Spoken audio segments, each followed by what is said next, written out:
Sartain. But Jerry's been instrumental in connecting me to the right people in my career. And I told the story about Libby, and I said, hey, my husband is reading a book called HR from the Heart, and I'm reading it next, and I really would love to meet Libby Sartain. And Jerry starts, his chuckle that he's so famous for. And he said, Libby's a great friend of mine. She's a fantastic woman. You would absolutely love her. When you finish your book, I'll make the introduction. And my husband, by the way, has been working at Southwest Airlines for almost 13 years. Although Libby has not worked there in quite a long time, she's left quite the legacy. And I think that's just absolutely amazing. I don't think their paths ever crossed at Southwest. But a few weeks after Jerry and I had this conversation, and at the time I was working for Manpower Group, which Libby serves on the board at Manpower Group. We were at the Candies Gala, I believe this was 2013 or 14, and in walks Libby Sartain, and I recognized her immediately. And I was talking to my boss, Kate Donovan, at the time, who was one of the presidents at Manpower Group, and I said, can you please make an introduction to Libby? I would have asked Jerry, but Jerry was doing his thing, and I didn't know how many glasses of wine he had. And so Kate walked right up, and her and Libby gave each other a big hug and looked over at me, and she's like, I really want you to meet Shannon. I'm sure I embarrassed myself. I'm sure I talked too much, but I was able to capture a picture of us, Libby, which I believe I shared with you and I tweeted out yesterday. And that moment just meant so much to me. It was like meeting you was like meeting, one of my, again, icons and celebrities within the industry. And the fact that we're here today and I get to sit down and have a conversation with you and learn from you, and for others to learn from you, it just means so much. When we were actually planning this meeting, Chris asked me, if you could interview anyone, who would it be? And your name was quick out of my mouth. And the fact that you said yes immediately when we asked you, this means a lot. And so thank you so much for being here. Libby, before we begin, let me just share a little bit of information about you. Obviously, I mentioned Libby worked at Southwest Airlines. She was actually the CHRO there, one of the first CHROs at Southwest Airlines, and also Yahoo. While she was at Southwest and Yahoo, both companies were named within the Fortune 500 and also on the Fortune 100 best employers to work for. She drove business initiatives where she focused on transformation, branding, establishing a very popular company reputation as a leading employer of choice. She's probably the reason why my husband has been employed with Southwest Airlines for 13 years, and he will probably remain there until he retires. She served as, of course, the board of directors on Manpower Group and with one of our popular member companies, AARP, where she served as the vice chairman. In the past, she served as a director of Pete's Coffee and Tea, and also as on the board of the SHRM Foundation, and of course, SHRM itself. I mentioned earlier, Libby is the author of 4 different books. I highly recommend HR from the Heart. I actually had a message from somebody yesterday who works for an alumni company, ADP, that said HR from the Heart completely set him up on the career path he is today. So it has definitely changed a lot of different lives, that book. And you can read more about her, of course, on this slide. And her bio is so long, it can actually contain several more slides, but I'm here with her now. Libby, can you just say hello to everyone? Hello, everybody. Glad to be here. Nice to meet some of you and see some old friends. Absolutely. Libby, well, let's dive right in because, of course, I could talk about you for a very long time. But I'd like to know, with your experience into male-dominated industries, such as aviation and, of course, tech in Silicon Valley, what was that like to work in those two industries, which the heavy hitters have historically been men? Well, I'll start with just a little bit. I got my MBA, I'm going to age myself, in the late 70s. And when I was getting my MBA and I focused on HR wasn't invented, so I focused on personnel and industrial relations.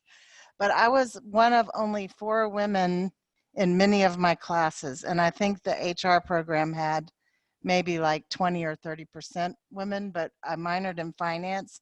And some of my classes, I was the only woman in the class. So I kind of got used to, it's hard to comprehend that now, but that's how it was. Very few women had an MBA, and so I just kind of got used to it, and I never focused on it. But I will say one thing that was important is we had a lot of authors there, Gloria Steinem and Betty Friedan, and a lot of seminars about what they don't teach you at Harvard Business School.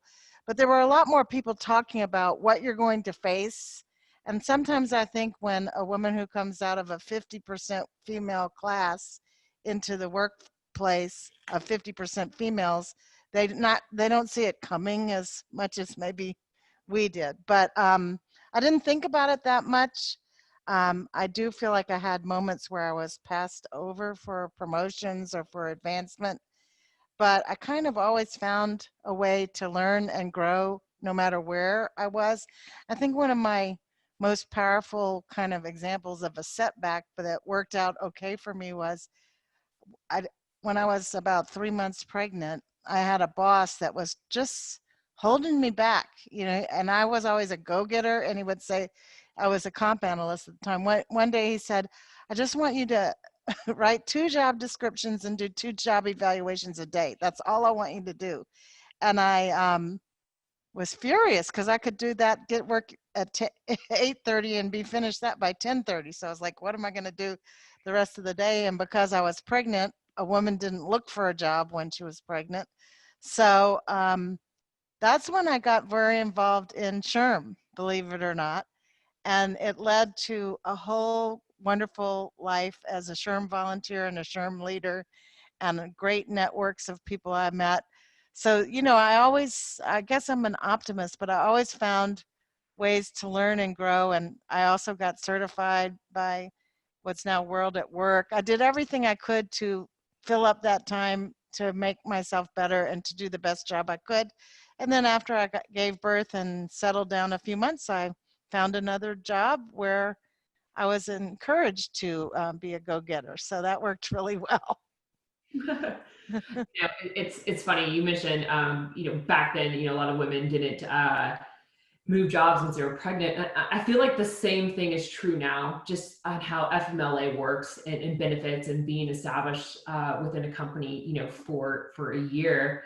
This is one of the questions ad hoc questions that I'd like to ask is how do you think benefits have changed for females from once you started your career until what you know of today? Oh, so much. But we didn't really have paid maternity leave when I gave birth. Now, my daughter is older than some of you. She's 38 years old, but and I only have one child. But you were paid if you worked for a really good company for the amount of time that your physician said you were ill. So if you had a normal delivery, that was normally 6 weeks, and a cesarean 8 weeks. And if you didn't come back to work on the day that your quote unquote medical leave was over, you usually lost your job. There was no FMLA.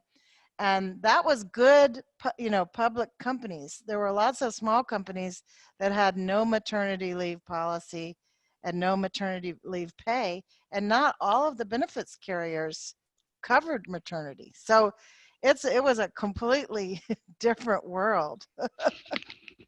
Okay. Well, I'm glad to see we're still moving the needle in the right direction, but I feel like there's just so much more that we can change. It's nice to see employers start to, grasp and implement things like paid maternity leave. Yes.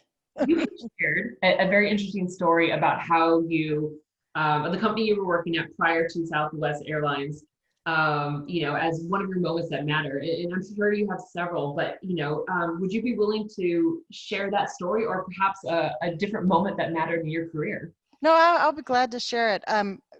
Chris asked me that on a prep call, and I was like, I don't know if I have one. And then one popped into my mind. But I was working for a technology company. It was publicly traded, but it was very small. And I had been the manager of comp and benefits.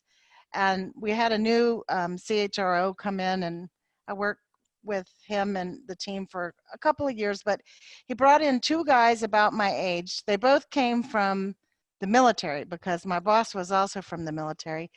And I had, by that time, 10 years in HR, and they were starting in HR fresh, or maybe with a year of experience out of the military. So they had some good leadership experience, but not HR experience.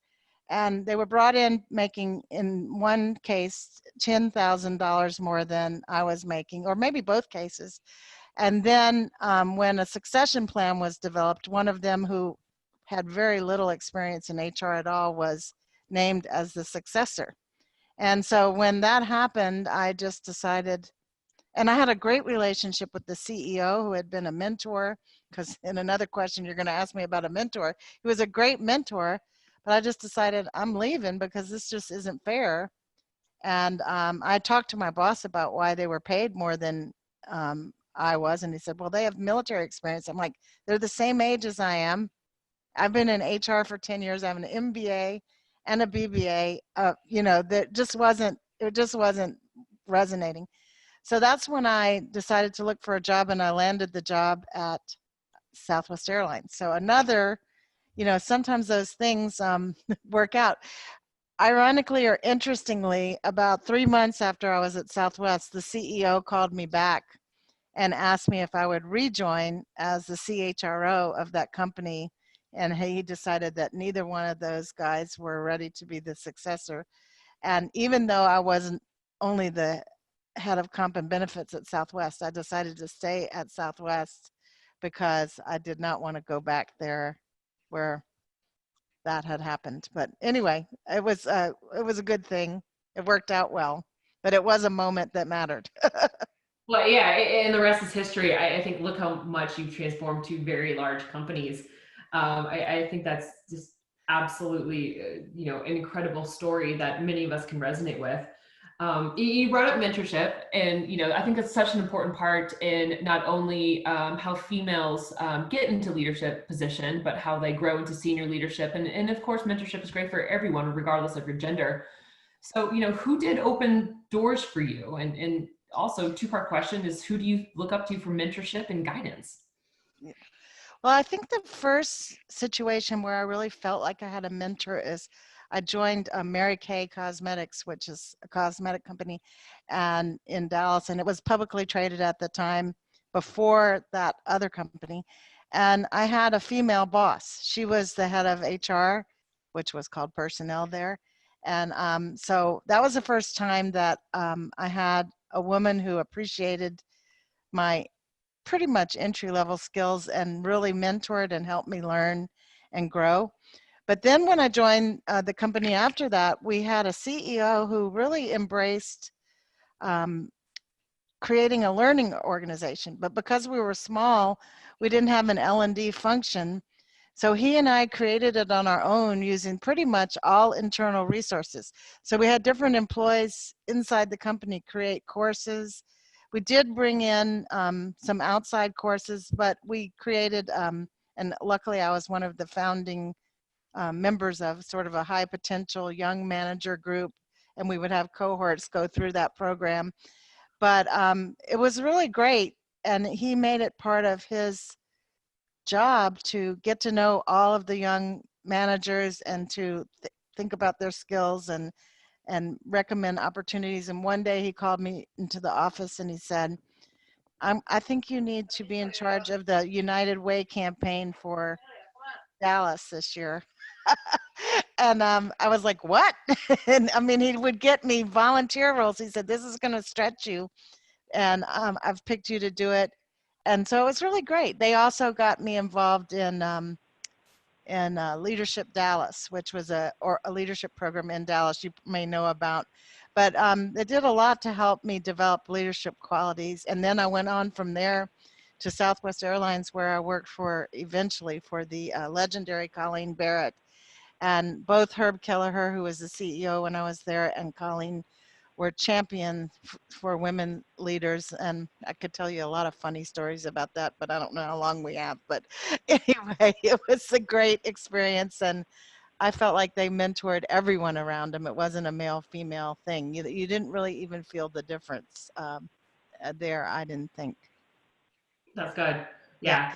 Yeah. You know, and Now so I'll just say I work on a lot of boards with a lot of former CEOs and current CEOs and sharp executives, and I just like being around them, seeing how they think, learning what's important to them. So I always feel like I'm got a great group of, in this time, they're kind of peer mentors around me, but it's wonderful. I really like how you mentioned so many different associations and groups that have, helped mentor and shape and mold your career. I'm a big component of community, and we are, of course, at Career Crossroads, a giant community. Do you feel that communities can help, inspire leadership, and do those networking opportunities, really help females empower themselves to find those senior leadership roles? I actually feel that professional organizations, community organizations, volunteer organizations that I've been part of have shaped my career development more in some cases than mentorship programs and mentorship relationships within companies, because the networks that I learned, for example, in HR professional associations or communities that I was part of, have helped me, have been the people I could go to when I'm faced with a situation, I don't know how to handle it. How would you handle it? There was always somebody smarter than you that you know in those groups, and they're always willing to help. And I just love that. And that, I think that's really who made me who I was. Just I didn't have aspirations to be on the boards of public companies when I was 21 years old, but people said, "Hey, you could do this." And I was like, "Really?" But, they pushed me along and helped me along. That's great. Thank you for sharing that. And I'm sure you've had a lot of wins in your careers, and we'll talk about some of those and losses. But if you look back on your career, what is one thing that you are most proud of? The first thing that popped in my mind, I'm glad Sheila's on the call. And this is kind of a looking back thing, but Yahoo, while we were there, had a lot of success and it also had a lot of failures. But when I look back now and see all the talent that we brought on board at Yahoo and where they are now and what they're doing, I feel like we had a fantastic eye for talent and we accomplished a lot. I don't know if that's my most proud accomplishment. I think the other thing that I think is significant, but it's kind of like Jerry knows this, but not everybody knows that. When I was at Southwest, I was probably one of the first companies to talk about or even think about employer branding. And it was a way we were using to make the culture come alive at Southwest when we first developed our brand, a symbol of freedom. And I feel like I kind of created that whole movement of employer branding and also the employer experience, but it was before its time. And so it's kind of interesting now to say, hey, all these people are saying and writing things that I said and wrote 25 years ago, but that is the way it goes, I guess. I would say that's quite an accomplishment and something that definitely holds true with both companies. I don't have too much experience with Yahoo, but as an outsider, I know of the tight knit HR and TA community within Yahoo. And every time you talk to someone from Yahoo, they bring up their days back working there, and they still have a tight knit community. And so I think that that's a really cool accomplishment. So kudos to you, Libby. And I would just add one more thing, because you mentioned your husband working at Southwest, but a lot of the people that I hired and worked with at Southwest have been retiring in the last few weeks because obviously it's not a great situation there now. And I cannot tell you how many people have reached out to me and said, "I'm retiring after 35 years. Thank you so much for everything you did to help me." And I've had total strangers call me on the phone. I don't know why, but it's a wonderful, I mean, he said I helped him with his career. He's a pilot. I interviewed him, I think, but that was it. But yay, it makes you feel good. It it does, and you know what? And I think any TA professional or HR professional can resonate. It feels good when you interview that one employee that you might have forgotten about that reaches out to you years later that just says thank you for your time then. And so would love to experience that 35 years down the road from now. Mhm. It's really makes you feel like you create a legacy that you forget about. I move on, forget about it, and I love that people remember it. So that's good. Absolutely. I want to switch focuses and talk about something that I think a lot of us can resonate with on this call with which is imposter syndrome. Which, if you're not familiar with imposter syndrome, it's the fear of being exposed as a fraud. It's something that many women, shy from when it comes to applying for jobs that we might not be 100% qualified based on the job description alone. And so it leads to fears of self-doubt, and, really can minimize, our accomplishments, even though we are overly qualified. And it's a very real challenge for a lot of us leaders. And is this something that you've had to work through in your career? And how would you advise others to push through that? I think it's a very important question and topic, and I didn't even know it exists, even though I experienced it many times in my career. And often I would say, I don't know why people think I can do this job. I don't know how I have the qualifications. Or I would be asked to do a speech or join a committee or a board, and I would always feel like, I hope I'm up to the task, and what if I'm not up to the task? And one thing that really helped is that at a certain point in my career when I was moving up and feeling like, I hope I'm really up to it, I saw a career coach slash counselor, and she diagnosed that. Of course, back then we didn't have imposter syndrome, but she said, you don't have fear of failure, you have fear of success. And I was like, what? Because with success comes all this more success. And that is exactly what I had is, what will happen to my life if I continue succeeding like this? Because it creates a lot of issues for women and mothers, and she helped me deal with, this is a new experience, and marriages even, so it was something that I had to deal with and seek counseling on a couple of times, in terms of not counseling like psychological counseling, but career coaching and so forth, to get through some hard spots with my accepting of where I was going next and what my success would be. Yeah. Speaking of those fears, I think we can learn a lot from, a moment in our career where we failed, or at least felt like we had failed. Was there a time when you felt like, you made a mistake, or felt like you failed, maybe even perhaps that you didn't? And how did you bounce back from that? Yeah, one really painful experience comes to mind, but I was the first HR person, CHRO, but it wasn't the title, to join the Southwest Airlines, what they called the executive leadership team. It was the small group at the top. The HR leader was not part of it for the first 11 years I was at Southwest. And then I was invited to join.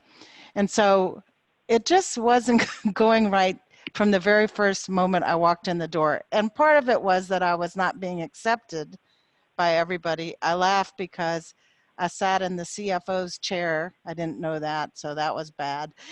You did things you didn't do. But the first issue that I brought before that committee was same-sex benefits. And it was turned down. And to me, that was a terrible failure. And it was early days for same-sex benefits, but it still was a big failure. And within the company, I had a lot of friends that were counting on me to provide these benefits. And so the end of the story is, I went around to the detractors who were against it and really tried to diagnose what was the problem and why it wasn't accepted. And then I created a task force of people who would take advantage of same-sex benefits and others who might be against it. And I got everybody in a room, and then we came up with a new concept that was called committed partner benefits, and it was available to both heterosexual and non-heterosexual couples. And that one got through. And that lasted, I think, until marriages finally were able to occur. I don't know what they have now, but that was a big win. but it took the big failure to figure out how to get the win. But I still felt like that issue kind of put me as not the favorite person in the room to not everybody in the room, because some people were not in favor. We'll put it that way. And I guess if you reflect back on the time, obviously this was before gay marriage was legalized. And I do thank you for being a pioneer there, not only for the LGBTQ community, but it was a benefit I got to take advantage of as a committed partner. So I've flown many times free. Thank you for that, Libby. But I do have to ask, was Southwest one of the first to adopt that? And did the other airlines replicate it? There were other companies doing it at about that time. We weren't one of the first, like the first, but it was sort of the first wave of companies that were doing it. And we missed that first wave. We kind of came in, it was maybe as much as a year later that I finally got it through. I can't remember the exact timing, but I remember there was lots of people not too happy with me. Well, I like and I'm sure that was the case, but I just like how what has followed, which I think is how your failure became a win.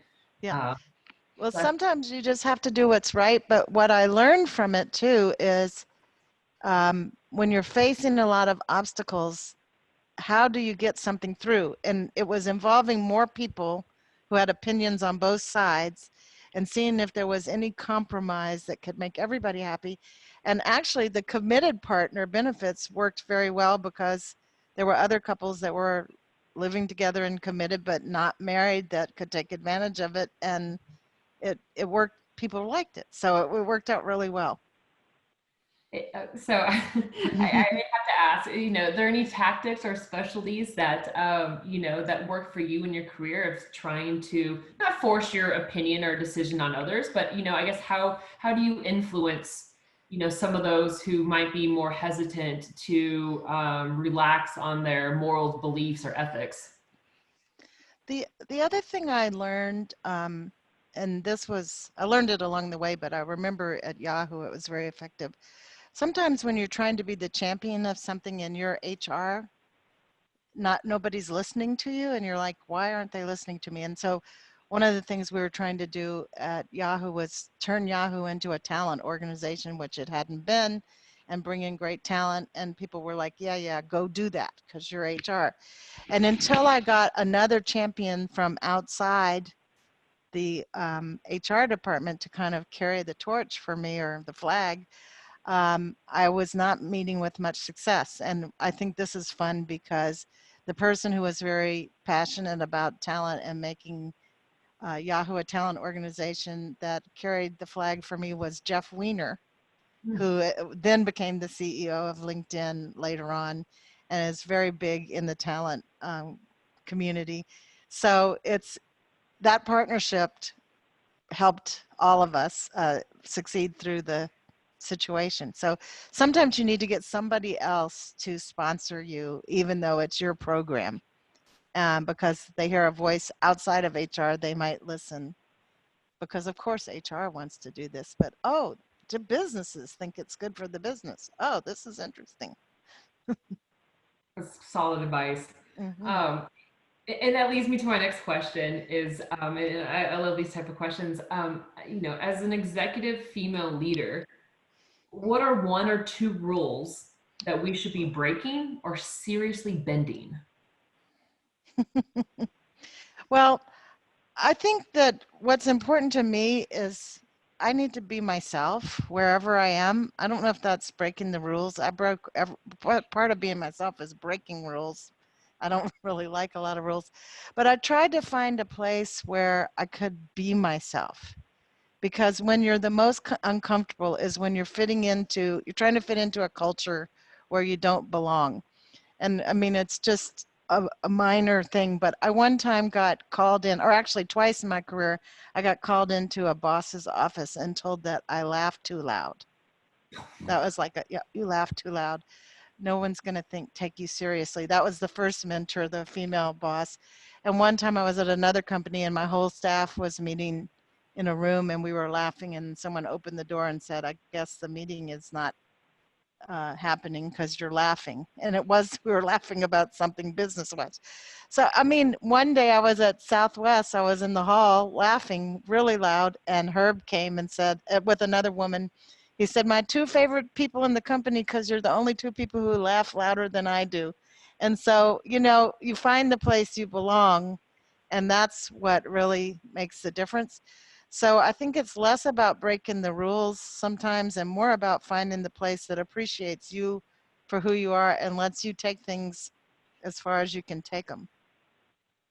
Extremely well said. And for those of you who don't know, Libby said it earlier, Herb was the legendary CEO at Southwest who just passed away about a year ago. There's tons of information you can read about him. I want to be respectful of time. Barb, I don't have access to a clock, but how are we doing? We are right at the top of the hour, so I think you're right on time, actually. We have a couple questions in chat. Excellent. I would love to feature those. You know, is there a couple that we want to highlight? Yeah, we'll queue one up real quick. So I wrote this down as well, Libby, because there's a couple really good points here. And I can't wait to actually go back and watch this a little bit when I'm not trying to scribble notes the whole time.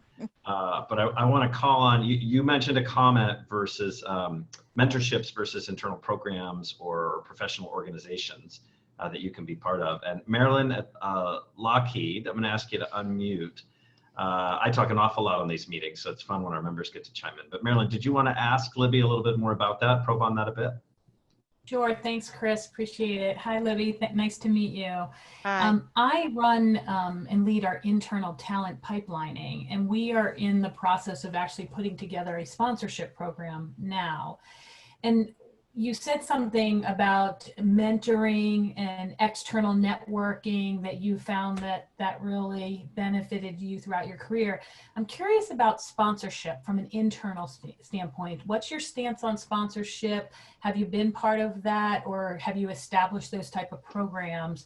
Particularly, we're focused on women and people of color for our sponsorship program. So I'd be curious what your thoughts are around that.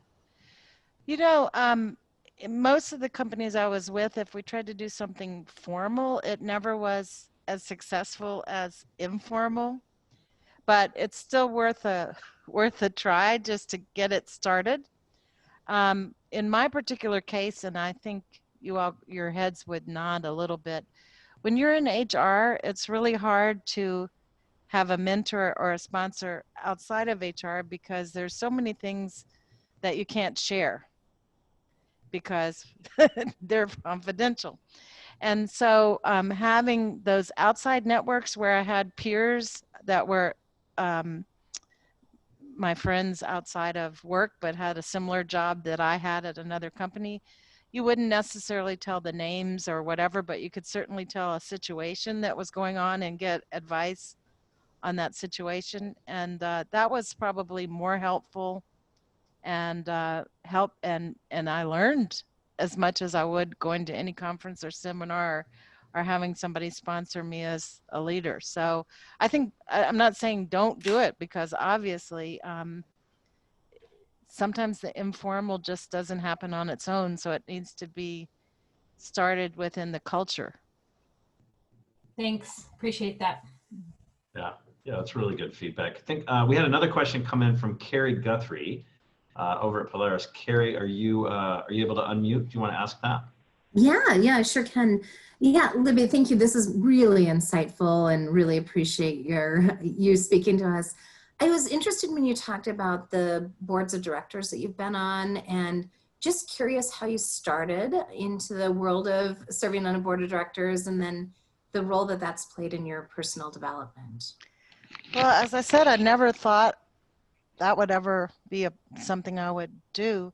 But when I got more senior in my career, I started noticing through one group I was part of, which is called the National Academy of Human Resources, which is a group of very senior HR people who have been recognized for their leadership and long careers in HR, that several HR people were being appointed to boards. And at the same time I was at Yahoo, several of my co-workers at my same level were being appointed to boards.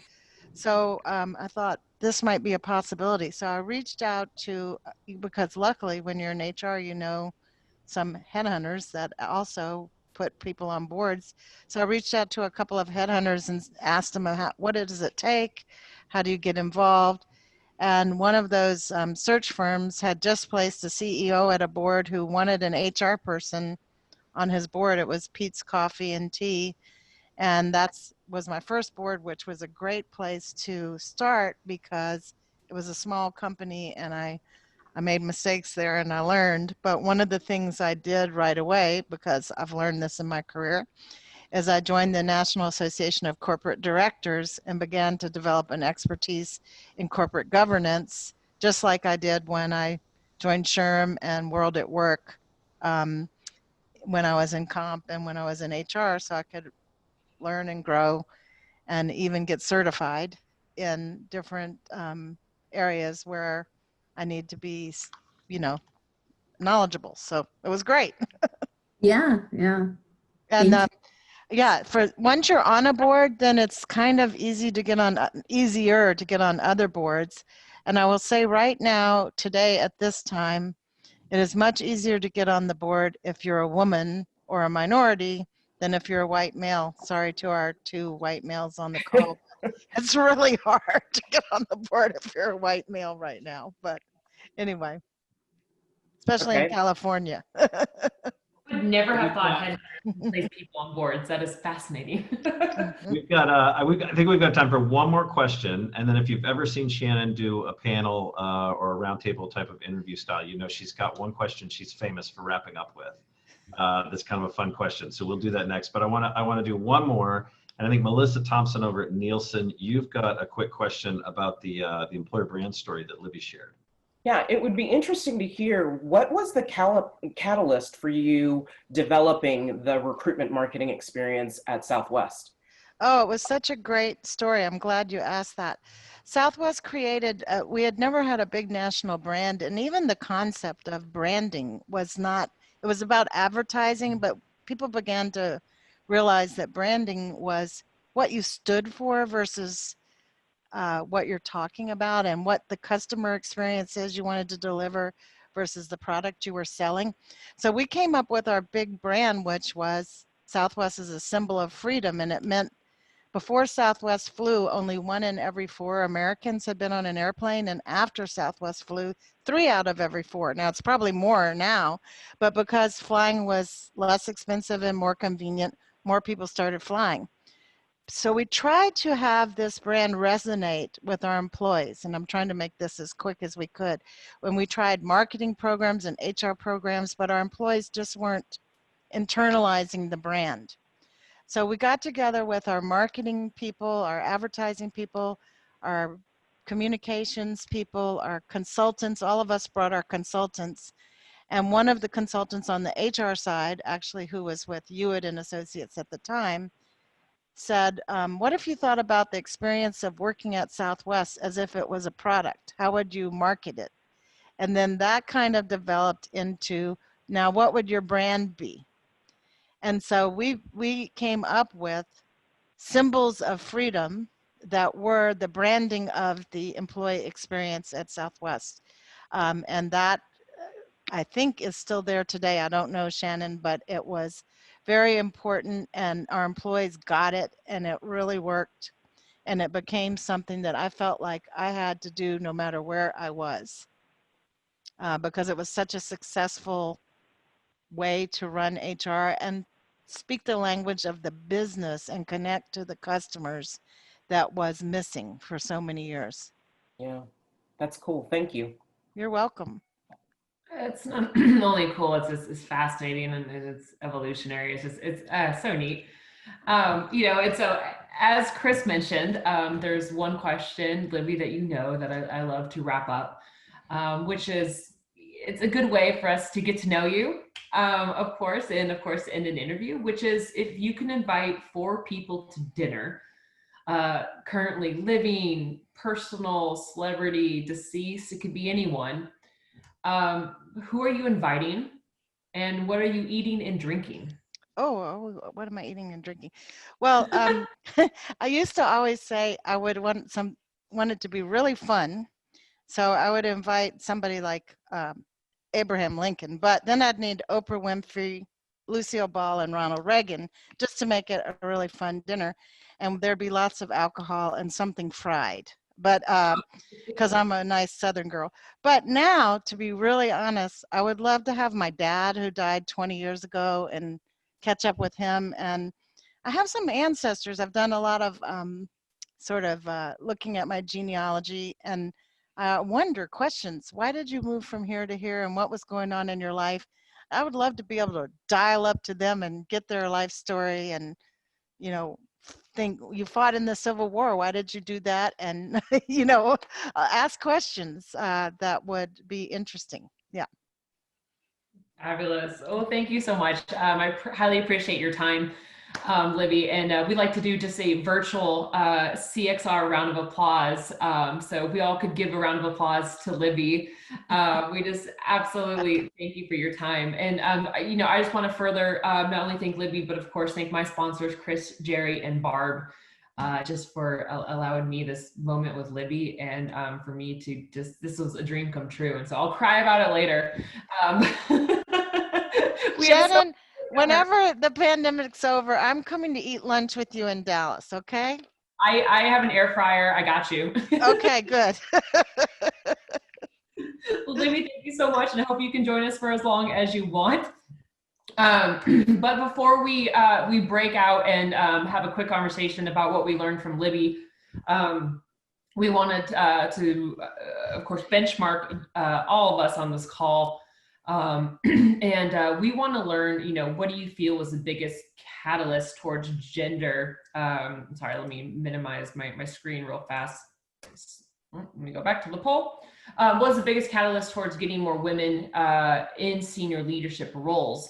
And so if you haven't been a part of us, one of our benchmarking polls before, we ask that you go to pollev.com/career-crossroads and just voice your opinion. And you can choose more than one answer. And some of it is what Libby highlighted in the process.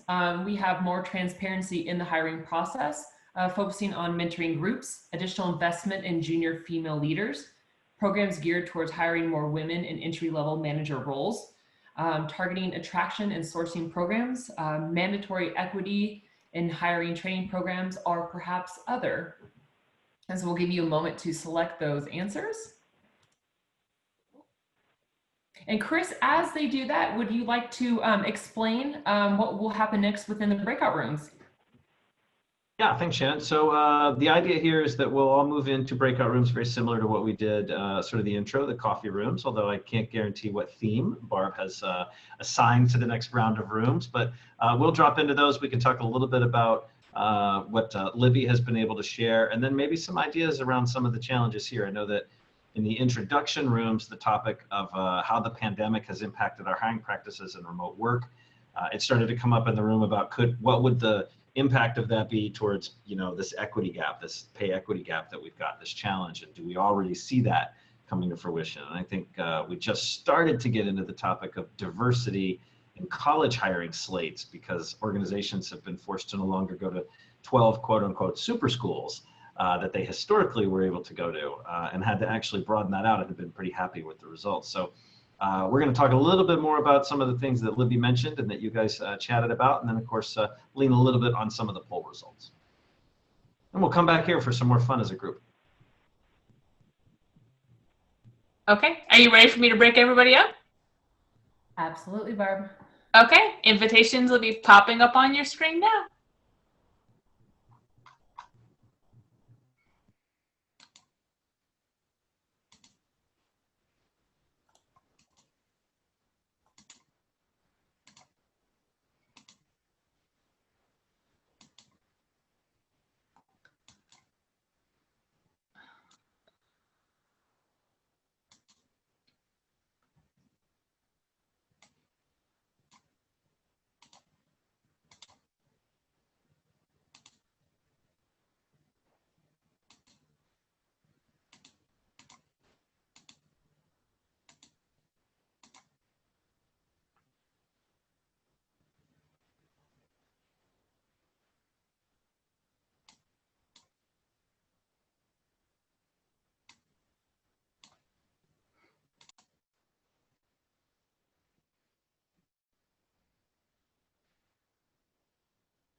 Hello.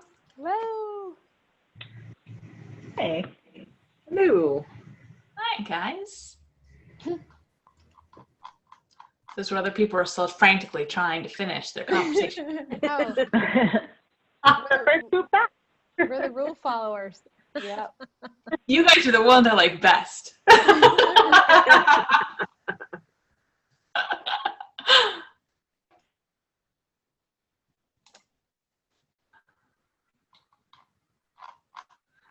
And now, whether they like it or not, they all come back.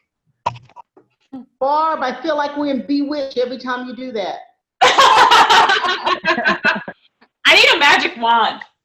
Crinkle your That's nose. Esmeralda. You push us into the other room. That's right. Yeah, we could have used 10 more minutes. That was great, though. Yeah, we knew we'd have to cut it, but Shannon, we've got such good stuff coming. I know, and I want to, let me go ahead and share my screen again because I want to keep us moving. Man, that was good stuff. All right, and I just want to remind everyone that the conversation doesn't end when we move on to the next slide or we leave the breakout. You know, feel free to jot down the names of anyone who you've connected with on this call, and don't forget to connect with them offline. You can connect with them on our website and of course in our exchange as well. As promised, I want to move on to our next series, which I'm super excited for. Wait, can we hold on, Shannon? Can we go back just for a second? Can we share what the final results were of the poll that we did? Absolutely. Looks like we yeah. There you go. So what do you feel could be the biggest catalyst towards getting women in senior leadership roles? So let's see, 9% said more transparency in hiring. 14% said focused mentoring programs. 29% said additional investment in junior female leaders. 16% said programs geared toward hiring more women in entry-level roles. 17% said targeted attraction and sourcing programs. 11% mandatory equity and hiring training programs. 4% said other. I'm just wondering, and I know we have a lot to get to, and I don't want to get us off track, but I'd love to know, one, if any of these, if the 29%, because it's quite a bit of difference, surprised anybody, and I'd love to hear who the other was that chimed in. If we could just take 4 minutes to do that. So Chris, I was shocked by the 29%.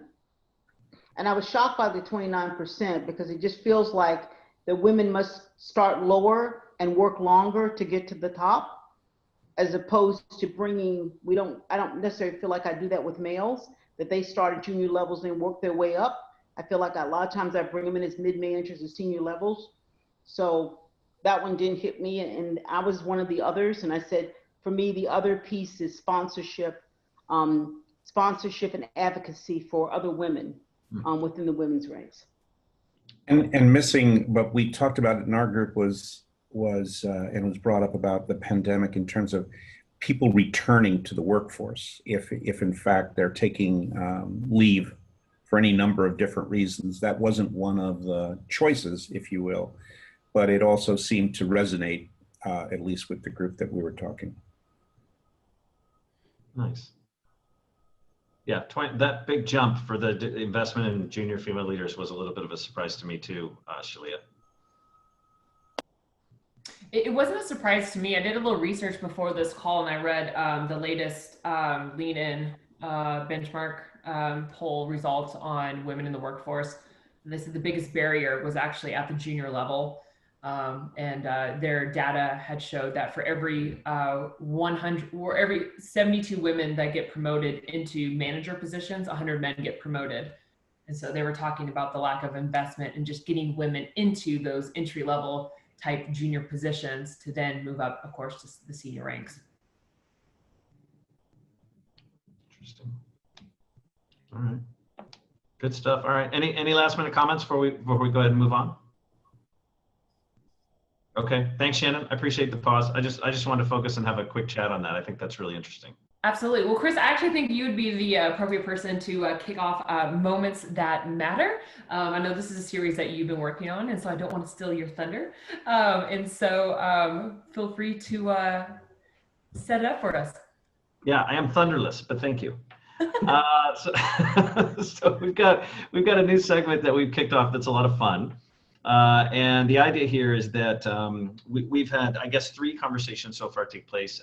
It was originally moved out into the public space as a podcast, and it was just a conversation with someone about an experience that they had where they experienced or witnessed some instance of inequality, whether it be they were discriminated against or they were in a situation where someone was, and not just that happened, but that they had a realization that something needed to change. Like this was a moment that was pivotal in them, where inside their head they said, okay, this is not okay. Whether it was about themselves or whether it was about something going on within the workplace. And so what we've done is we've started to actually ask people to share those, and we're doing it in kind of a fun passing of the baton way. So I did an interview with Shalia, and Shalia shared her moments. If you haven't heard them, they're poignant and funny. So you should listen to that. We got a little long-winded, but if you've sat with Shalia and I, you know that would not be a surprise. But you can listen to that on the podcast. And then Shalia next interviewed William Wiggins, who HR professional in our space, wonderful gentleman. He's also written quite a few headlines on the CXR site. We really enjoy William. And William had a few that were, when I listened to the interview, jaw-dropping because they were recent. They were really recent. And that was a little upsetting, but it was interesting to listen to his thought process through that. Now, interestingly enough, William has turned around and interviewed Carmen Hudson, who many of you know in our space, and they happen to be married. And William pitched that he thought he'd be the perfect one because nobody can push Carmen's buttons like William can. So they have a wonderful piece that's coming out. And then Carmen turns around and interviews Melissa Thompson, who is on the call, Melissa Thompson with Nielsen. And she will then turn around and interview someone today. And so these will be very short segments. They won't be 45 minutes long, obviously, but we're imagining about 5 to 6 minutes. And we'll hand it to Melissa now. Now, here's the piece for those of you who are dialed in. It's going to seem a little bit redundant because what we're going to ask each person to do is introduce the segment briefly, the concept of moments that matter, and then do their quick intro. And these should take about 5 to 7 minutes each. But the reason we're doing that is so that we can cut them up into initial podcasts to send out. So Melissa will interview Tara, we'll interview Nicole, we'll interview Sarah, and then we'll hand it back to Shannon to take us through that. So I hope that makes sense. So if you'll just take a deep breath for a piece that will seem a little bit redundant with the introductions, I think you'll find some pretty interesting moments here being shared. So Melissa, are you ready? I am. Okay, makes sense to everybody, I hope. If not, just mute, it'll be fine. And then Melissa, you want to set us up and then conduct the first Moment That Matters segment? For sure. All right. Hello, everyone. I'm Melissa Thompson, and I'm the SVP of Talent Acquisition at Nielsen. I'm delighted to have this quick chat with Tara Emerald, who's the Global Head of Talent at MMC. Tara and I are taking part in quick conversations for this CXR-sponsored series called Moments That Matter, where leaders connect to share an instance in their lives where they've experienced or witnessed discrimination or inequality and had the realization that something in their lives or work environments needed to change. Basically, a pivotal moment that matters to them. So, Tara, can you share a little bit about yourself and then tell us about a moment that you've decided mattered to you? Thanks, Melissa, and it's a pleasure to chat with you today and all the other CXR members. So I just want to back up a little bit because I think I was very naive when I entered the workforce. I am one of 3 children, and if you believe in birth order theory, I'm the middle, surrounded by 2 brothers, and we're very close in age. There's 3 years between the 3 of us. My mother, who did not work, but managed the household incredibly well, she never raised us with gender differences. I'm happy to say that I was fired from doing the laundry because I didn't do it well enough, and it was passed on to one of my brothers, who's much more meticulous than I am. And so, growing up, we all learned to do the same things. We learned how to plaster, we learned how to cook, we learned how to do the laundry. We had equal shared responsibility. And so when I went to college and in high school and college, I never really thought about it because it wasn't part of how I grew up. But you know, earlier in life, it did come to light. The other thing I would say is I grew up originally in Queens in a very multicultural neighborhood. And so I also didn't think much about having people with different backgrounds as part of my life. We lived on a street in Queens that was integrated. We didn't even use the word integrated because it was just life. And then at some point we moved from the Queens to the East End of Long Island, which was not integrated back in the 70s. And I had some pretty crazy realizations that I clearly had different thoughts than other people, some of which stick with me today. And my friends remember, some of you on the call know, I mean, once I was beaten up because I defended somebody who was Black. And I was like 12, and my mother stormed into the school because I was the one being expelled. And my mother was adamant. Why is she being expelled? She's, you know, sticking up for somebody who was being undermined. And that sticks with me in a lot of things because I heard something, I did something. I was not in good shape after this. I got punched very much. But, you know, it was one of those experiences that I remember coming home and I said, I don't get it. Like, why didn't anybody else stand up? But it wasn't a very integrated community at the time.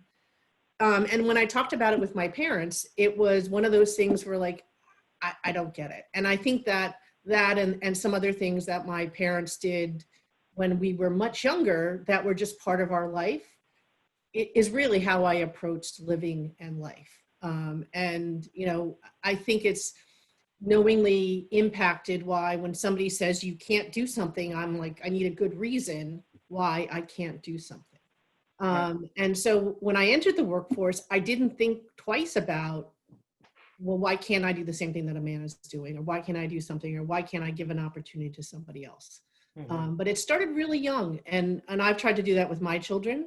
Hopefully I've been successful. And so we'll see. Yeah. That makes sense.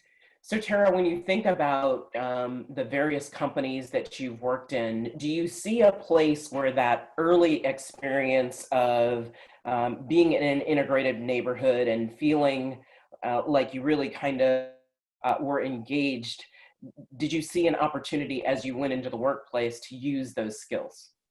I definitely did. And I was telling somebody the other day that I'll date myself as well. When I started in banking, it was the mid 80s. And literally in retail banking, the first course you went to was diversity training. Yeah. And, you know, I was in retail banking and the whole idea was you needed to understand the community that you were working in. And even if you didn't reflect it, you had to understand what the community was about. At the time, like we were sending people to Hong Kong to understand feng shui, right? When we were building branches in Chinatown. And I was working on a branch expansion. So when we were building branches in neighborhoods, we literally were bringing artwork in from local artists to make sure that it was reflective of the community as well. And so I do think that some of the companies who have been at this for a long time and still even say we still have more to go, I think I definitely resonated with being part of those efforts. And I really do believe still that they were authentic. And there was a business imperative, right? I mean, we wanted to be part of a community. And there were definitely different ways of doing that. So when you think about 2020, where we've had lots of seminal moments happen during the course of the year, what kinds of things do you feel like you've thought about doing differently as a result of the things that happened in the US in the first half of this year? I've been in with Marsha McLennan leading talent acquisition for just about 2 years. And we've put together several plans which started prior to 2020. So I'd like to say the team was smart enough to anticipate some things, but we had already looked at creating new roles around diversity and inclusion partnerships, right? So we weren't just reacting to the events of 2020, but really starting to look at, once we had a stronger foundation built, how did we need to supplement that activity? What are our sourcing channels? And were we comfortable with the talent that we were sourcing? When I joined, I had said to the TA team, in 2020, no later than 2021, you will all be held accountable for a diverse slate of candidates. Thank God we were. But it took us a while. We just transitioned to a new ATS platform. We had to work out all the kinks. But it is an ongoing conversation, and then talking to the businesses about why a diverse slate is important. A lot of this started last year, but has kind of been on overdrive during 2020 as well. Cool. Thank you. You're welcome. So with that, I'm going to pass the baton. My name is Tara Amaral, and I'm thrilled to be able to introduce Nicole Warmley, who's going to be having a conversation with us about moments that mattered in her life. Nicole, I'll ask you to tell us a little bit about yourself, but she is currently the Senior Director of Diversity and Talent Attraction and University Recruitment at Danaher Corporation. She's had a long life in talent acquisition and HR, and she does identify as a Black woman. So Nicole, would you like to introduce yourself?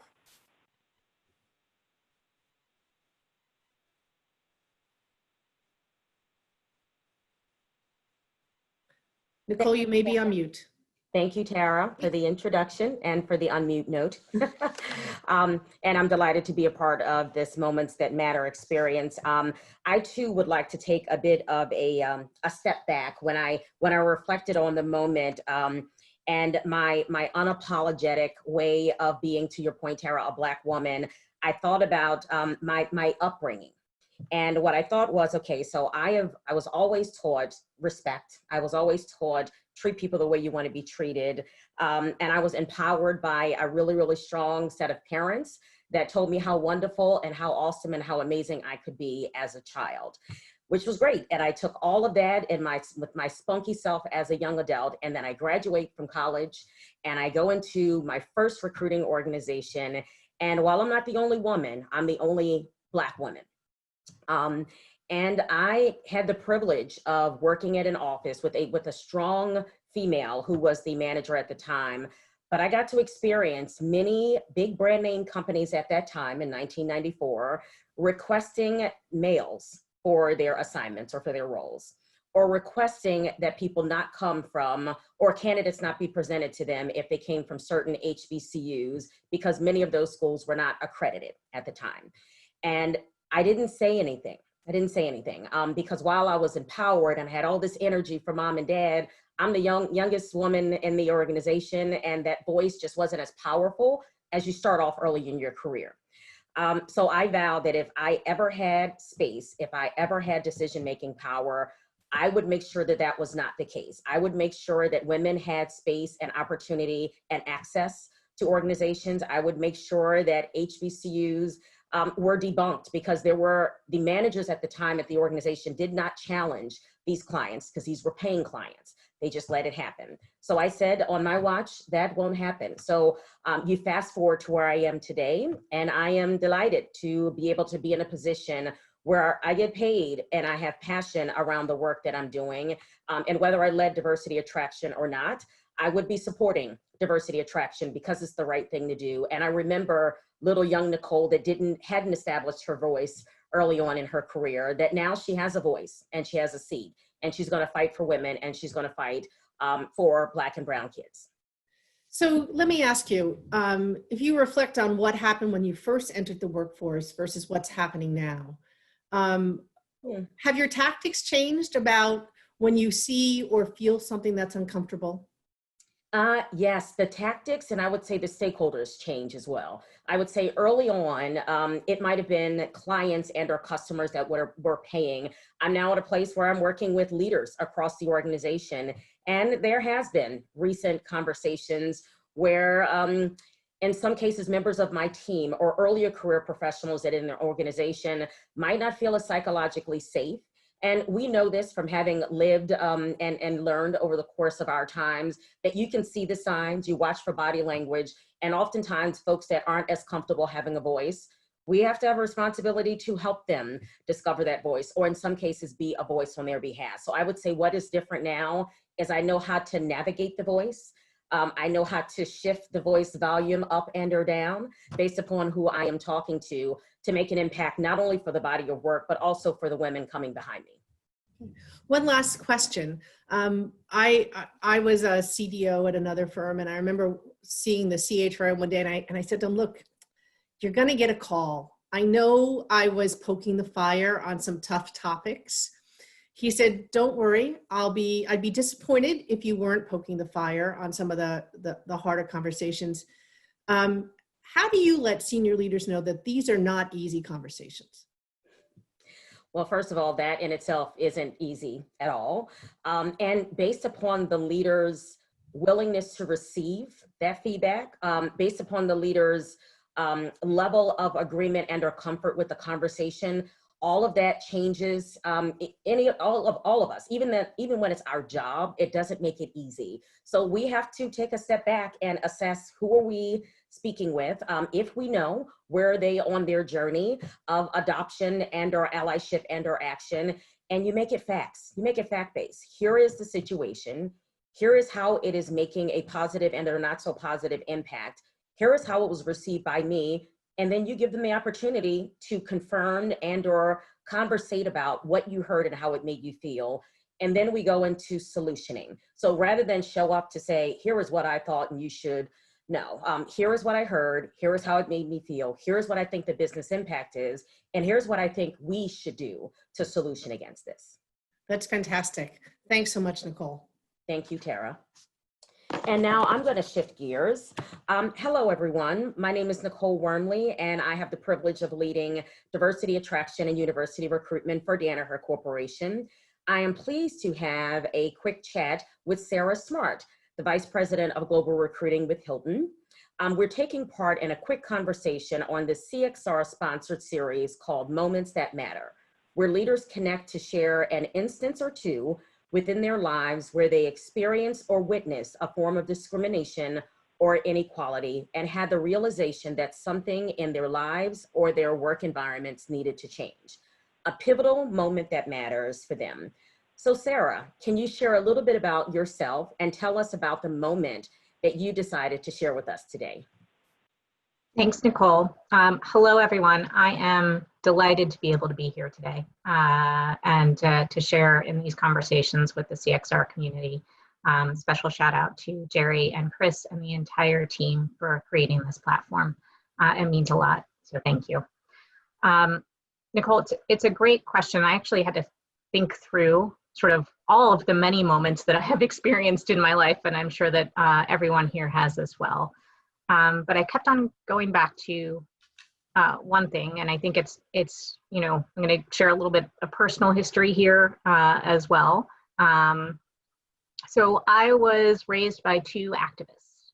They back then used to be called yippies. Sort of post-hippie yippies would be the protesters out today. And in fact, I've had have a couple of conversations with my mom about not going to protests during the time of COVID.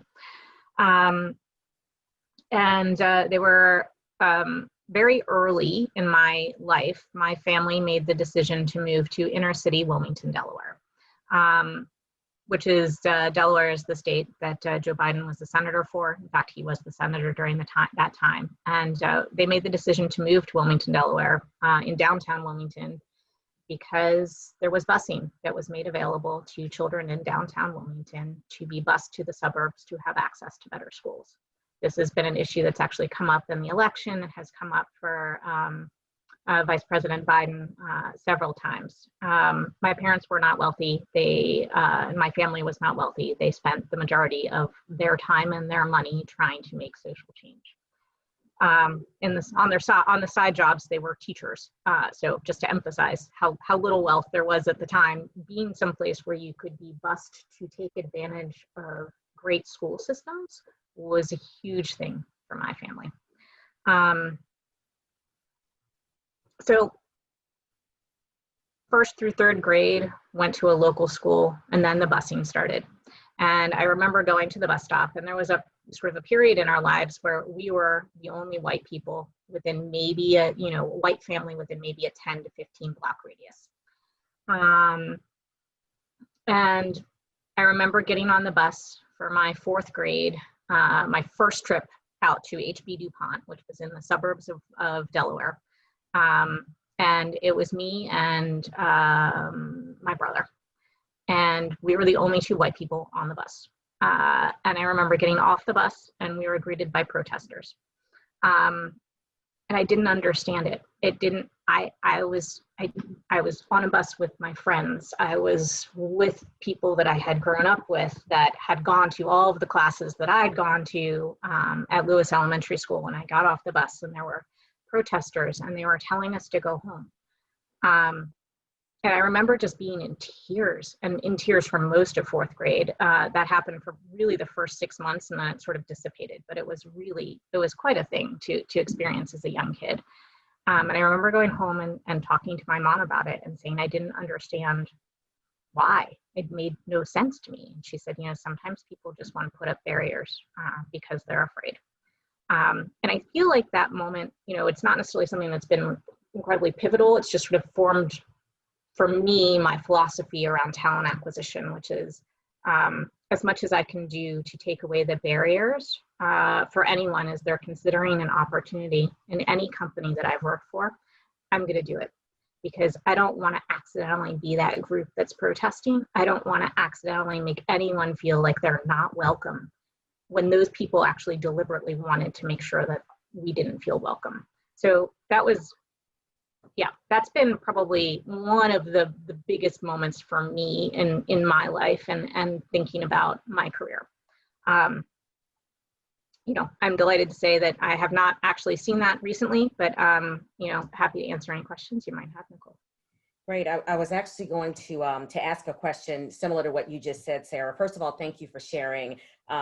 I too was bused, so I can empathize. Would you say, and even if it's on a smaller scale, would you say during the course of your professional career, you had the opportunity to experience that same type of energy in any of your roles as a leader, whether it be Hilton or prior? In terms of the energy to make change? Yes.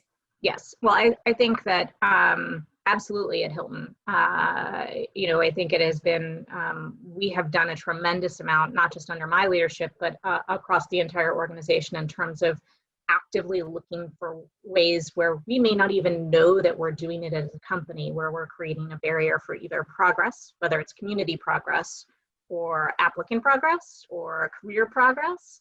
But across the board, I would say that the company has done a really good job of being introspective and saying, what can we do better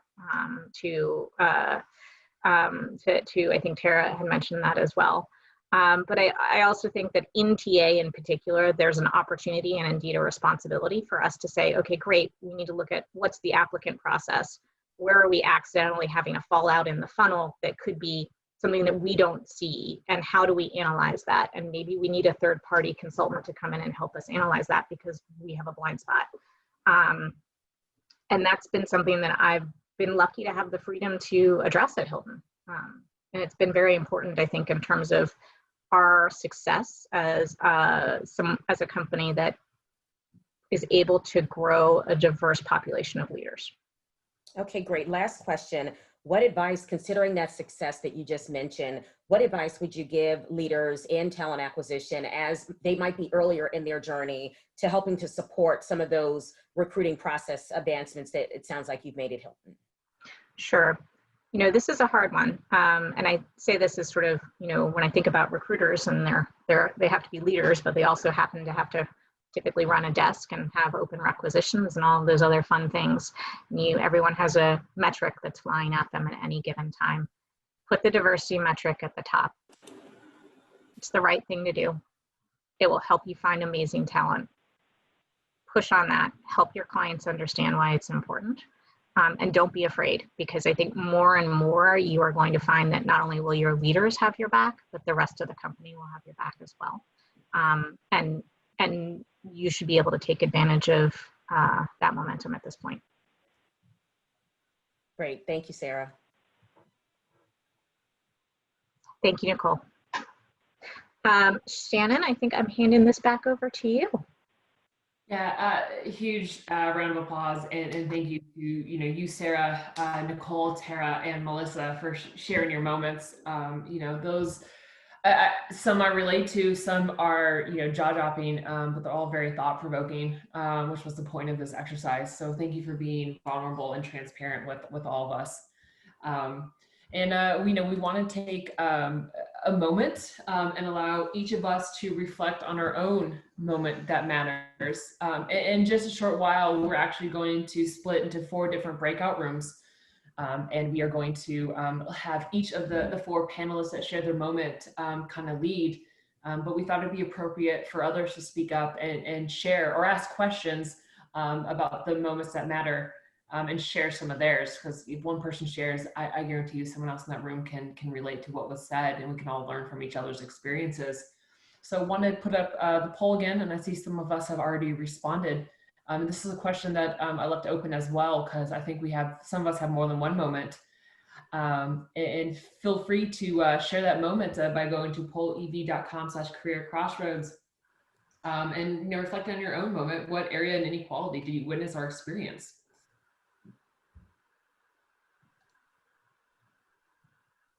Yeah, I think maybe for those who might be listening, and we've got another option, but the poll Shannon's put together and presenting is, it's reflecting on that moment no matter what inequality did you witness or experience. We've got age, disability, equal pay, gender, race, religion, sexual orientation, or other. And I just love that segment. I absolutely love it. I'm excited to see who Sarah interviews next.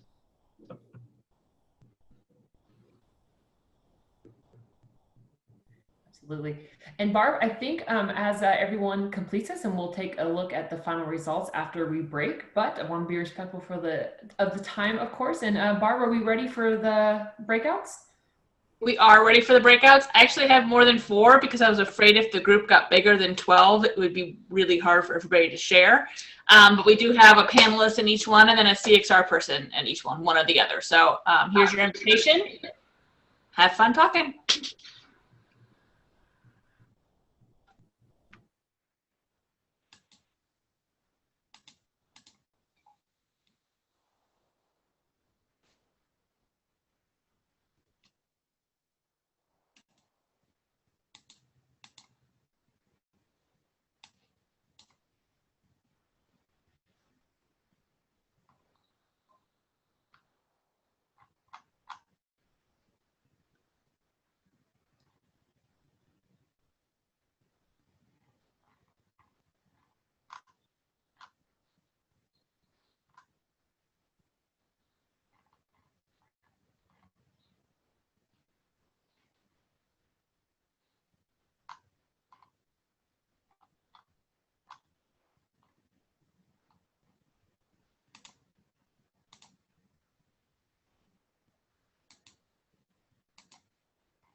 Welcome back.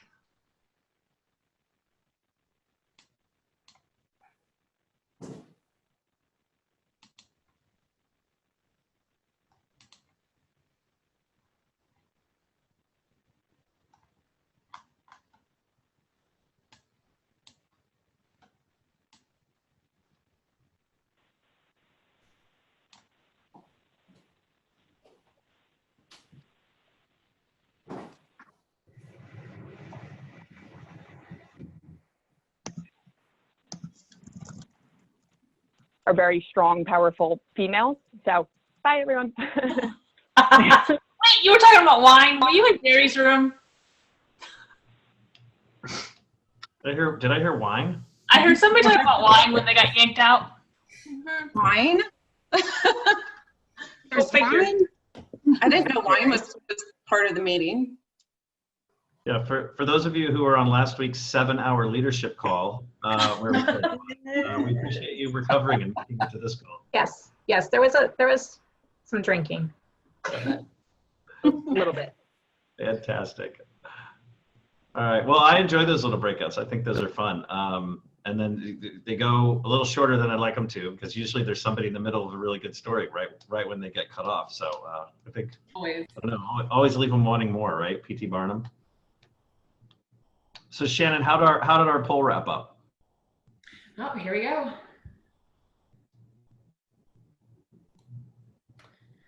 Looks like, Chris, the majority of people felt that they witnessed or experienced gender, about 29%, followed by 22% said age, 19% said race, 13% religion, 6% with equal pay and sexual orientation. I shared my moment around sexual orientation, so I was in that 6% with our breakout room, 3% disability, and 2% were other. Oh, that's good stuff. Before we move into the next, I think, and final segment, as we get ready to wrap up, I just want to ask for any open, because Shannon and I were talking about this earlier. I just want to ask for any open feedback on type of a sort of this moments that matter sort of segment where we do the baton passing. I got some good feedback in the other room, but I'm just wondering, is this something that adds value from a conversation, education, community standpoint for you guys? Is this something you'd like to see more of? Yeah, I mean, I thought it was great just to hear, I know it's kind of rapid fire, right? But just to hear people's stories quickly, and they were really poignant insights in a really short amount of time. It was very impactful. Thanks, Liz. Okay. All right, well, we'll keep it. We got some texts coming in too, and I got 2 privates, and now there we go. So it's good. All right, we'll keep doing it. All right, Jen, I'm going to give it back to you. I think you've got a spotlight for us before we move into what keeps us up at night.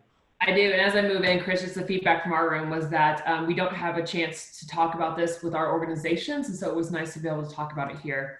But I do want to take the opportunity to spotlight one of our members from Ernst & Young. So Yardley Kavanaugh is going to share, and Yardley, I will drive this for you.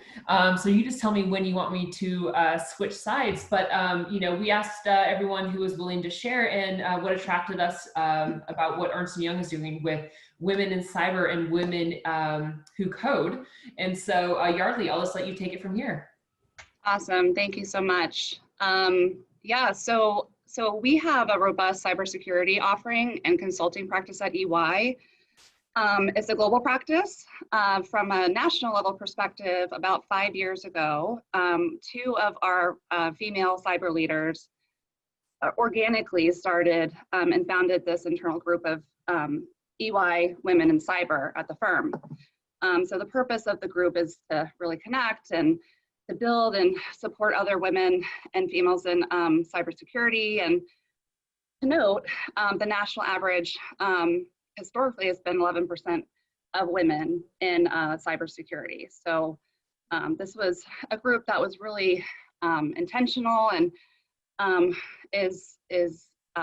you know, we're proud actually to say that we have about 29, so almost 30% of women in cyber at EY now. So we've done some really great things. It's important or imperative, right, that women in technology feel supported and there's that inclusion in such a male-dominated industry. So if you'd like to move to the next slide. So yeah, it's really to help build and relationships internally, right? That's very important. We've talked about sponsors, professional development, just sharing resources with one another has been imperative, and it's such a large firm too, right, that that's important across the board, but even more so in such a niche technology space. So we'll move on to the next slide. So, so we talked about the group's purpose. I had the pleasure of attending one of the very first meetings in our cybersecurity leaders department in New York. So it was kind of, again, grassroots. We did it in the department. And we've since just, you know, from a regional perspective, trying to get our female leaders, but employees from staff to executive level together across the country.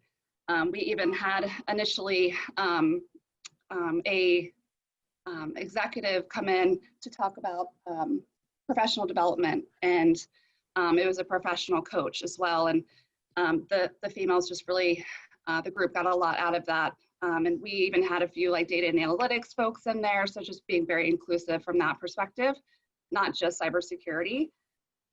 So that was really great. Next slide. So next one, please, sorry. So as you can see, we've done the national events, right? But we're also very involved in other organizations like EWF. Our cybersecurity leader, she sits on the board of EWF and very passionate about other organizations. So both internally and externally. We do some fun things, and one of our EY cyber folks did a yoga class, and now we're all virtually, so getting inventive there as well. The next slide.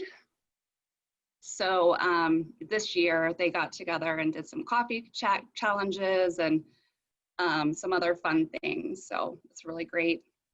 Another really great thing too is that our male leaders in the space have been very vocal about wanting to not only support this group, right, but sponsor women in cyber and technology. So that's really been great to see that evolve. So not just having another female sponsor for yourself, but having male sponsors as well is very important. And I think I just wanted to wrap up by saying that this group also was kind of the inception of our now global Women in Technology group. So we have spotlights where female leaders will come on and share their stories on a weekly, monthly basis globally. So that's been really cool to see. So just, seeing this group evolve and really proud of it. So happy to share our story.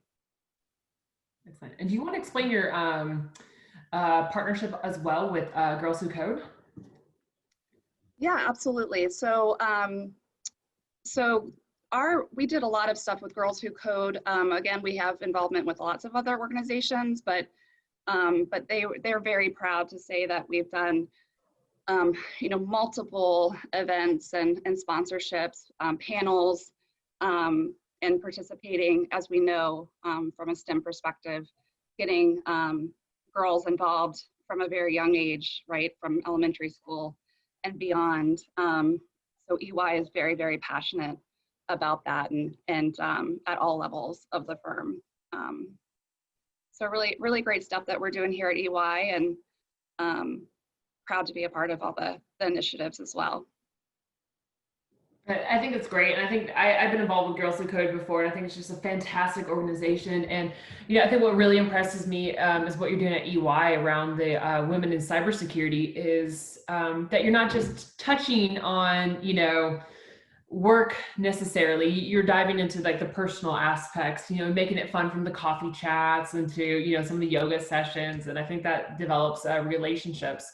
And so that's something that stood out to me.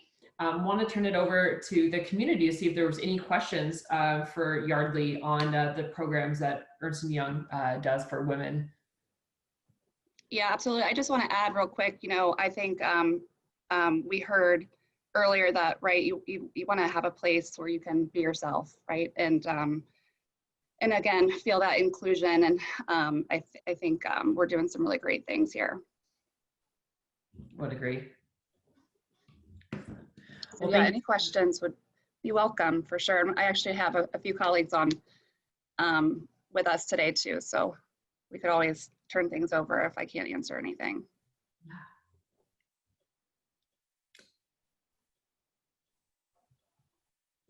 All right. Well, feel free to reach out to Yardley if you have any questions. And thank you so much for sharing what Ernst & Young is doing. So appreciated that. Of course, in the meeting, I can't believe we have less than 10 minutes left. I feel like we just started.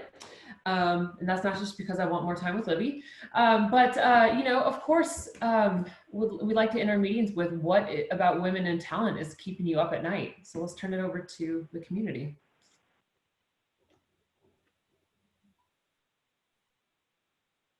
So I guess my question would be, was there an area of the topic that maybe we didn't go deep enough on, or that somebody would want to make sure that we circle back to in another segment, like focusing maybe on a particular aspect of women and talent, whether it be leadership or the junior leader piece that came up on the poll, that kind of thing. I'd be really curious to know what was not necessarily missing, but what you would have liked to have seen more about.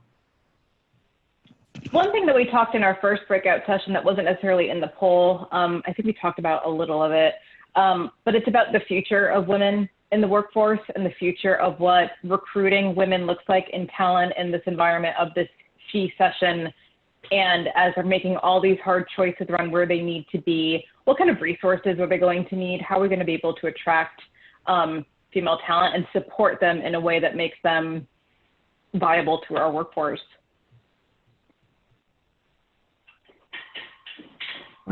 Taking notes. I think that's a good Chris, call. this is Alan. I would add to that just that general theme of recruiting talent. So being inclusive in the programs like the one E&Y just touched on, which is very long-term and necessary, important programs to have, I think. We also need to fill jobs, I was going to say today, but not so much today. Hopefully tomorrow more. But we do need to fill jobs today. We do need to bring great talent in today. And that's the challenge that I wake up every day facing, is how do we do that? You know, Dell put out there that we want to have 50% representation by 2030. That's a tall order to get to, and it's an aggressive goal. How do other people go about attracting that talent, like Liz was just saying? Yeah, Alan, that's interesting. You know, I think there's sort of two sides to that, right? We've had a couple of different conversations and in a couple of different meetings, but is it more about the attraction of the diverse talent that we're looking for, or is it more about the sourcing of the diverse talent, like going out and finding that? So is it a messaging issue, or is it literally an outreach issue? It's all three. It's all three, I'll say, even though you said two. The third is what we're covering, right? It's what are we doing internally to build a more inclusive environment? How do we message that correctly? And then how do you go to market to attract the talent? And somebody earlier used retail and product. I think it was maybe Libby talking about branding as a product. Yeah, how do you can have a great product and it doesn't sell because you don't have the right go-to-market strategy. Yeah. So what does that look like? Yeah, I think it'd be great. Another great follow-up. I think we could do that. I'll do a shout out too. I think many of you know Glenn Cathy. We're doing an expertise segment with him where he's actually going to show us tactically, right, give a sort of a how-to lesson on how to effectively source diverse talent and underrepresented minorities. So it's going to be real interesting to see that. I know a lot of recruiters typically feel their hands are tied, or they've got to go to the same old, you know, I need to look for an alumni group, or I need to look for, you know, this or that. So it'll be interesting if anybody wants to jump in on that, but I think that's absolutely a focus. I think it would also be impactful to focus on the intersections of inequality. So just going back to that last poll, I feel like all of those things could be interrelated. We could have a story about how we've experienced, you know, discrimination when it comes to gender and race and age and disability. And I think those things aren't talked about enough in terms of how all of those different things intersect and can impact an individual. That's good feedback, Amy. I would also add, I think I'm seeing some comments in the chat box, and this was certainly talked about today, but work-life balance and raising a family, which can and should be gender neutral, but oftentimes is not. How can companies create a culture where you can clearly show that you can climb the corporate ladder, but also have work-life balance or raise a family, or not? Yeah, good call. All right. I think it would also be helpful to continue to learn more about how to be a better ally in relation to almost any of these issues, whether it's gender, race, ethnicity, orientation, etc. I think there's different nuance in relation to that. And fundamentally, if you're an old white male, it is increasingly helpful to get the kind of feedback that allows for you to be the best ally you can be. Well, that might go nicely, Jerry, with I think the sentiment that Libby shared earlier about that sense of belonging versus trying to fit in. And how do you build a culture of that empowers people to laugh as loud as they want in the office as they're getting the work done. So I think that might be an interesting piece. All right. Well, we've only got about 2 minutes left. I want to carry some of this to the exchange, but I think, Shannon, you've got one more incredibly self-serving poll for us here at the end. There we go. Yep, we want feedback. Yep, so this is a good chance for you guys to weigh in. This tells us how we did. If you want to see more of these, I've already had a couple of messages come in. I think Barb received a few also that said you'd like to see another Women in Talent meeting before the end of the year, which I don't think is impossible at all. It'd be a little stretch with some calendars, but I think we can make that work if you guys are excited enough about it.